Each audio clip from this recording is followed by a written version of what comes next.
له ملك السماوات والأرض وإلى الله ترجع الأمور يولج الليل في النهار ويولج النهار في الليل وهو عليم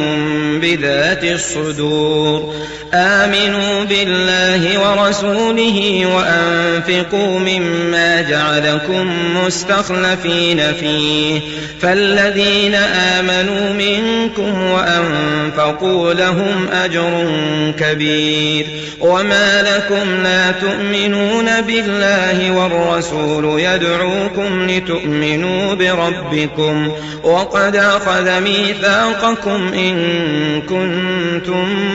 مؤمنين هو الذي ينزل على عبده آيات بينات ليخرجكم من الظلمات إلى النور وإن